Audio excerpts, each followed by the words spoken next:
Chers amis, aujourd'hui nous allons parler d'un sujet important qui concerne la protection de notre famille contre les influences néfastes des esprits maléfiques. Dans cette vidéo, nous découvrirons 6 façons courantes par lesquelles les démons peuvent entrer dans nos vies, ainsi que des versets bibliques puissants qui nous enseignent comment les combattre et protéger notre foyer. Il était une fois une famille aimante, composée d'un père, d'une mère et de 2 enfants. Ils étaient profondément attachés à leur foi en Dieu et cherchaient constamment à vivre une vie en accord avec les enseignements bibliques.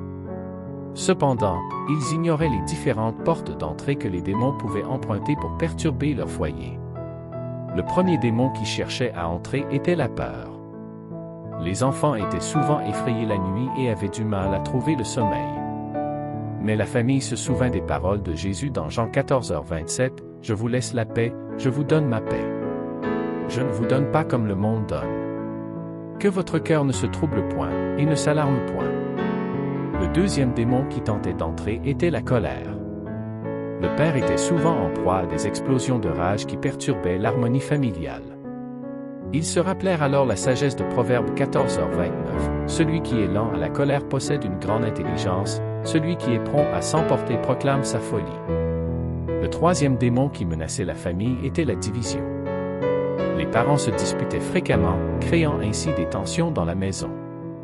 Mais ils se souvinrent des paroles de Jésus dans Matthieu 19h6, « Ainsi ils ne sont plus 2, mais ils sont une seule chair. » Que l'homme donc ne sépare pas ce que Dieu a joint.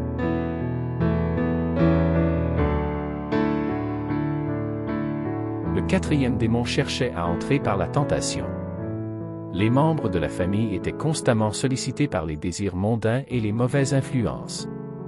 Ils trouvèrent alors encouragement dans 1 Corinthiens 10h13, « Aucune tentation ne vous est survenue qui n'ait été humaine, et Dieu, qui est fidèle, ne permettra pas que vous soyez tentés au-delà de vos forces, mais avec la tentation il préparera aussi le moyen d'en sortir, afin que vous puissiez la supporter. » La porte de l'incrédulité.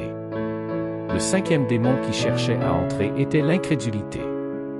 La foi de la famille était souvent mise à l'épreuve par les doutes et les questions. Mais ils se rappelèrent les paroles de Jésus dans Marc 9h23, « Tout est possible à celui qui croit. » Le dernier démon qui menaçait la famille était la négligence spirituelle. Ils étaient hantés de délaisser leur relation avec Dieu et de ne plus accorder d'importance à la prière et à la lecture de la parole. Mais ils trouvèrent encouragement dans Jacques 4, 7-8, « Soumettez-vous donc à Dieu, résistez au diable, et il fuira loin de vous. Approchez-vous de Dieu, et il s'approchera de vous. » Mes chers amis, en prenant conscience de ces 6 façons par lesquelles les démons peuvent entrer dans nos vies, nous pouvons prendre des mesures pour protéger notre famille. En nous appuyant sur les versets bibliques et en renforçant notre relation avec Dieu, nous sommes en mesure de résister à ces influences néfastes. Rappelons-nous toujours que Dieu est notre protecteur et qu'il est fidèle pour nous préserver de tout mal.